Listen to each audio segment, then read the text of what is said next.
கவுண்டமணி அவர்கள் நாங்கெல்லாம் ஒரே ரூம் இருந்தோம் அப்படிங்கிறது, இன்னும் சினிமாவில் இருந்து அப்படிங்கிறது ரொம்ப ரொம்ப சந்தோஷமா இருக்கு. அதனால கண்டிப்பா அவருடைய மரியாதைக்கு, அவருடைய சர்வீஸ்க்கு அவர் மேல இன்னும் ஜனங்களுக்கு அந்த இது இருக்கு. அதனால அதுக்காக இந்த படம் சிறப்பாக ஓடும். அவன் இந்த படத்துல ரவிராஜா ப்ரொடியூசர் வர முடியாம போயிடுச்சு. ஆனா இணை தயாரிப்பாளர் லட்சுமி ராஜன் பண்ணியிருக்காரு. நல்ல சிறந்த மனிதர். அவங்க வந்து கடுமையா ஒத்துழைப்பு கொடுத்துருக்காங்க இந்த படத்துக்கு.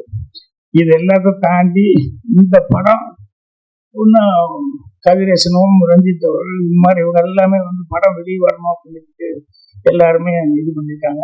இதுக்கு எல்லாமே ஒரு சின்ன ஒரு என்ன சொல்லுவாங்க, அச்சாணின்னு சொல்லுவாங்க சின்னதா, அது மாதிரி புவனேஷ் இவன் தான் கடைசி நேரத்தில் இந்த படம் வெளியே வர்றதுக்கு ரொம்ப கஷ்டப்பட்டு எல்லாம் பண்ணிட்டு இருந்தான்.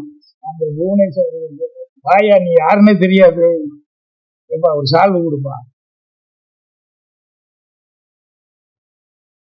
எங்க ஏஜ்லயே நிறைய டிகிரி வாங்கி நிறைய படிச்சிருக்காப்ல. ஆனால் எந்த இது எடுத்துக்கிட்டாலும் அது பிரதிபலன் பார்க்காம அது கடுமையா ஒழிக்கக்கூடிய ஒரு ஆள். ஸோ இந்த படத்தை இப்போ எனக்கு தெரிஞ்சு இந்த ஒரு 3-4 மாசமா இதை பற்றியே கான்சன்ட்ரேஷனா இருந்து ரொம்ப இந்த படத்தை வெளியே வர்றதுல வந்து ரொம்ப முயற்சி எடுத்துட்டாங்க.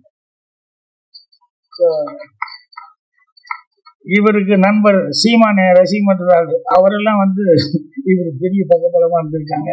ஸோ இவ்வளவு பேரும் வந்து அதான் சார் கவிதேசன் செய்திருச்சு. நான் சொன்ன மாதிரி இந்த படமே மீண்டும் முகத்தை கொண்டு முத்தையா அப்படிங்கிறது வந்து கவுண்டமணி அவர்களுடைய பிராண்டு. அதனால மீண்டும் அடுத்தது கவுண்டமணி வச்சு மறுபடியும் படங்கள் தொடர்ந்து செய்யணும் அப்படிங்கிற அளவுக்கு எல்லாத்துக்கும் ஒரு உற்சாகத்தை கொடுக்கணும் அப்படின்னு சொல்லி அவருக்கும் இந்த படத்துடைய தயாரிப்பாளர்கள் மற்றும் டெக்னீஷியன்ஸ் எல்லாத்துக்குமே நிறைய ஆர்டிஸ்ட் பண்ணியிருக்காங்க. ஒவ்வொருத்தருக்கும் சொல்றதுன்னா ரொம்ப டைம் ஆகிட்டு இருக்கும். எல்லாத்துக்குமே என்னுடைய மனமார்ந்த வாழ்த்துக்கள் அட்வான்ஸாக வந்து தெரிவிச்சுக்கிறேன். நன்றி, வணக்கம்.